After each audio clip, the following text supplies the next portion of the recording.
कच्चा चिट्ठा में आज बात उस खतरे की जिसे अगर नहीं रोका गया तो रूस परमाणु हमले के लिए भी मजबूर हो सकता है। व्लादिमीर पुतिन का आरोप है कि अमेरिका ने यूक्रेन के जैविक हथियार इकट्ठा करना शुरू कर दिए हैं और ये हथियार अब आपको ये बता दे कि अज़ोव रेजिमेंट के पास भी पहुंच सकते हैं। पुतिन का दूसरा डर तो इससे भी ज्यादा खतरनाक है। जो बाइडेन को तो इसका अंदाजा भी नहीं है जिसका जिक्र इस वक्त इस रिपोर्ट के जरिए हम करने जा रहे हैं।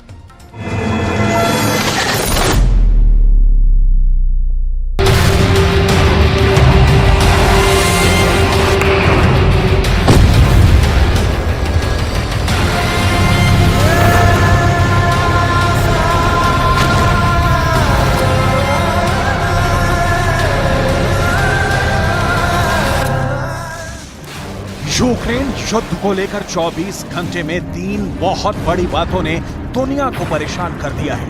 युद्ध का सबसे खतरनाक इल्जाम पुतिन ने लगा दिया है। 24 घंटों के अंदर जो बहुत गंभीर बात सामने आई है उसमें पहली रिपोर्ट, रूस के पास पुख्ता सबूत हैं कि अमेरिका इस वक्त यूक्रेन के अंदर जैविक हथियार के प्रोग्राम पर काम कर रहा है। यूक्रेन में जैविक हथियारों का खतरा है। ऐसे वायरस, ऐसे बैक्टीरिया जिनसे जैविक हथियार बनाए जा सकते हैं। 24 घंटे के अंदर दूसरी रिपोर्ट, ज़ेलेंस्की ने यूक्रेन के उस कमांडर से सीक्रेट मुलाकात की है जिसे यूक्रेन का कादिरव कहा जाता है, क्योंकि ये पुतिन से उतनी ही नफरत करता है जितना कि कादिरव ज़ेलेंस्की से। ये अज़ोव रेजिमेंट का कमांडर एंड्रे बिलेत्स्की है और पुतिन इसकी नाजी विचारधारा वाली फोर्स को पूरी तरह खत्म करने की कसम खा चुके हैं। पुतिन को डर है कि अज़ोव रेजिमेंट का कमांडर जैविक हथियार इस्तेमाल कर सकता है। 24 घंटे के अंदर तीसरी रिपोर्ट चीन के रक्षा मंत्री पर है, जिन्होंने बेलारूस का दौरा किया है।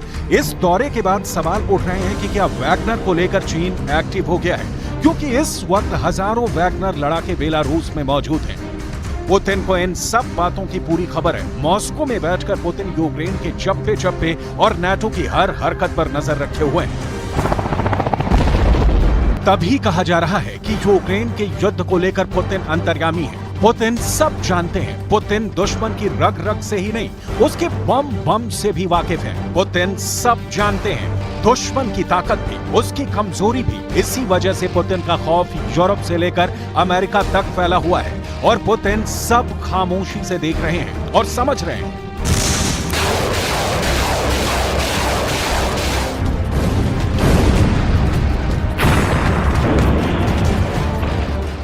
सबसे पहले बात जैविक हथियार की, यानी ऐसे वायरस बम की जो पुतिन की फौज के बीच महामारी फैलाने वाली साजिश कही जा रही है। यूक्रेन इस वक्त लगातार कई मोर्चे हार चुका है, कई हारने की कगार पर है। इसे लेकर रूस ने कहा है कि उसे अच्छी तरह मालूम है कि यूक्रेन बेचैनी में कोई खतरनाक कदम उठा सकता है। रूस का दावा है कि उसके पास ऐसे सबूत हैं जिनसे पता चलता है कि अमेरिका ने यूक्रेन और यूरोप के कुछ हिस्सों में जैविक हथियार एक्टिव कर दिए हैं। रूस का दावा है कि सब कुछ अमेरिका के मैरीलैंड में फोर्ट डेट्रिक से कंट्रोल हो रहा है, जहां अमेरिका का army medical research institute of infectious disease है। यहीं से यूक्रेन में जैविक हथियारों के लैब को कंट्रोल किया जा रहा है। ये बात बताने के लिए पुतिन ने अपने nuclear, biological and chemical protection troops के commander lieutenant general Igor Kirillov को भेजा है, ताकि मैसेज यूक्रेन से लेकर यूरोप के हर शहर और अमेरिका तक जाए। अपनी प्रेजेंटेशन में जनरल इगोर ने मैप दिखाकर बताया कि अमेरिका दुनिया में कहां-कहां जैविक हथियारों की लैब चला रहा है। रूस का डर यह है कि अगर ये जैविक हथियार ज़ेलेंस्की के कंट्रोल से बाहर निकलकर अज़ोव रेजिमेंट के पास पहुंच गए तो इनका सीधा हमला रूस की फौज पर होगा, और अगर ऐसा हुआ तो पुतिन के पास जवाबी हमले के रूप में टैक्टिकल परमाणु हथियार ही बचेगा। क्योंकि जैविक हथियार होते ही इतने खतरनाक हैं, ये बहुत तबाही मचाते हैं। किसी भी बड़े इलाके में इनका इस्तेमाल पूरी आबादी को बीमारी फैलाकर खत्म कर सकता है। जैविक हथियार यानी बायोलॉजिकल वेपन एक ऐसा हथियार है जो बिना धमाके के किसी भी देश को तबाह कर सकता है। मतलब ये कि जब बैक्टीरिया और वायरस का इस्तेमाल जानबूझकर इंसानों में इंफेक्शन फैलाने के लिए किया जाता है, इसीलिए इसे जैविक हथियार कहते हैं। जैविक हथियार कम समय में बहुत बड़े क्षेत्र में तबाही मचा सकते हैं। ये लोगों में ऐसी बीमारियां पैदा कर देते हैं कि वो या तो मरने लगते हैं या दिव्यांग हो जाते हैं या फिर दिमागी तौर पर बीमार हो जाते हैं। जैविक हथियारों को लेकर पुतिन का यह इल्जाम इसलिए भी गंभीर हो जाता है क्योंकि ज़ेलेंस्की ने नाजी विचारधारा वाले अज़ोर रेजिमेंट के कमांडर से मुलाकात की है।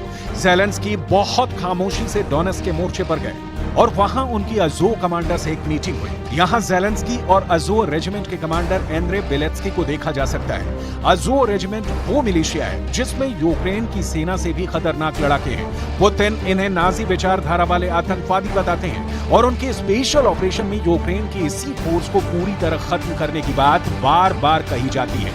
अज़ोर रेजिमेंट पुतिन की सबसे बड़ी दुश्मन है और पुतिन भी नाजी विचारधारा वाले इस फोर्स को पूरी तरह खत्म करने की कसम खा चुके हैं। पुतिन को अब डर है कि अज़ोर रेजिमेंट का कमांडर जैविक हथियार इस्तेमाल कर सकता है क्योंकि ज़ेलेंस्की भी इसके साथ खुल्लम खुल्ला नजर आने लगे हैं। Сьогодні від самого ранку в Донецькій області розташуваннях наших бойових бригад 3-й, 5-та окремі штурмові, 80-ка ТШВ, 57-ма окрема мотопіхотна, 22-га і 24-та окремі механізовані, 26-та окрема артилерійська бригада, 92-га окрема механізована. Мав честь нагородити найкращих, подякувати усім кожній бригаді за хоробрість, відвагу, результати заради. पुतिन को यूक्रेन के बारे में सब कुछ मालूम है। ये दावा खुद पुतिन का है। पुतिन ने यूक्रेन युद्ध को लेकर ज़ेलेंस्की से लेकर बाइडेन तक सबकी बम वाली कुंडली खंगाल ली है और उनको पता है कि ज़ेलेंस्की के पास कितने बम हैं, अमेरिका कितने बम बना सकता है और यूरोप का गोला बारूद वाला गोदाम कैसे तेजी से खाली हो रहा है। पुतिन ने यूक्रेन को अमेरिका से क्लस्टर बम मिलने के बारे में तब बता दिया था जब बाइडेन इस बात को छुपाने में लगे थे। Думаю, к этому так и надо относиться. Делают они это не от хорошей жизни, а потому что у них дефицит боеприпасов вообще. Напомню, что украинская армия тратит за сутки боевых действий там, до 5-6 тысяч, скажем, снарядов 155-го калибра, а Соединенные Штаты производят 15 тысяч в месяц. У них не хватает, и в Европе уже не хватает. Но не нашли ничего лучшего, как предложить использование кассетных боеприпасов. क्लस्टर बम यानी वही खतरनाक धमाके वाला हथियार जो बहुत बदनाम है, आधी दुनिया जिससे नफरत करती है, लेकिन अब वही क्लस्टर बम देना ज़ेलेंस्की से ज्यादा अमेरिका और यूरोप की मजबूरी बन गया है।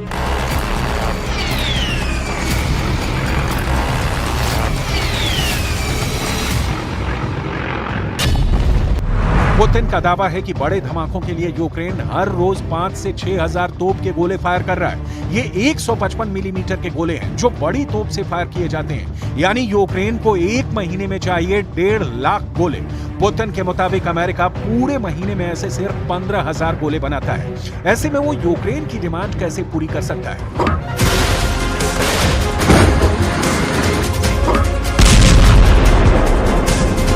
ये M777 जैसी तोप से फायर किए जाने वाले गोले हैं और पुतिन को पता है कि इतने गोले ना तो अमेरिका के पास हैं ना यूरोप के पास। इसीलिए वो ज़ेलेंस्की को क्लस्टर बम देकर तबाही वाली डिमांड पूरी करना चाहते हैं। यानी पुतिन को पता है कि ज़ेलेंस्की के पास कितने गोले हैं, उनका स्टॉक कितना भरा है।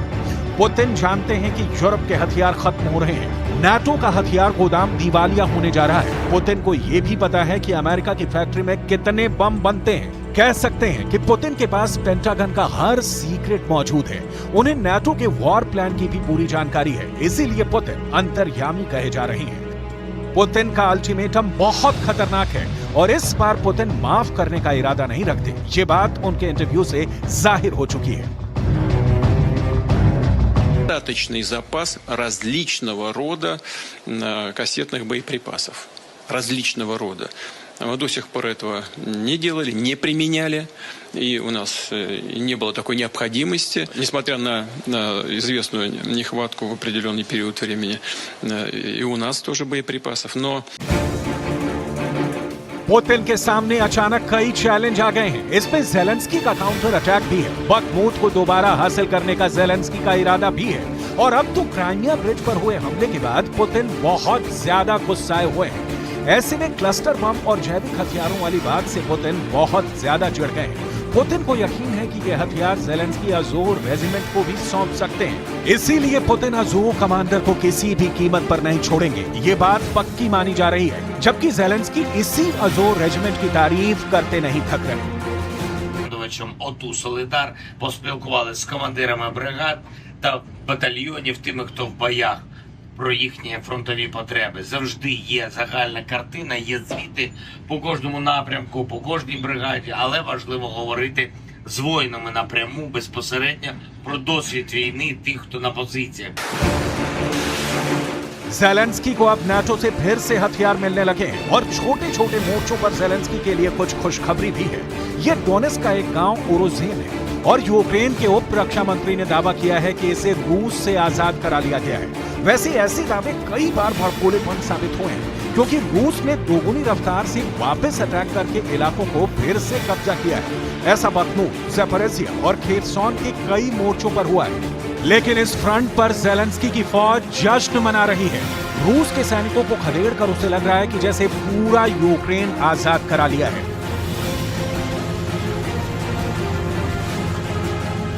Підрозділи морської піхоти України продовжують успішно звільняти населені пункти село за селом, вулицю за вулицею, будинок за будинком. यूक्रेन इस वक्त बहुत ज्यादा दबाव में है। उसके पास हथियार पहुंच रहे हैं तो उसे चलाने वाली फौज नहीं है।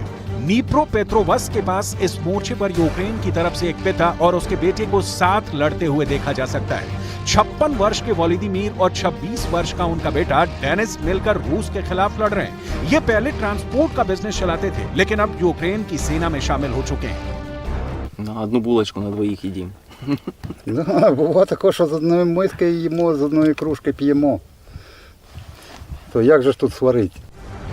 यूक्रेन का युद्ध किसी भी जंग की तरह बहुत ही क्रूर साबित हो रहा है। शहर के शहर तबाह हो चुके हैं, लाखों लोगों की मौत हो चुकी है। हमला कब कहां होगा ये कोई नहीं जानता। कोई सैनिक किसी दिन जिंदा बच जाता है तो वो अगले दिन फिर से मोर्चा संभालने के बारे में सोचता है। यूक्रेन युद्ध का यही सत्य है।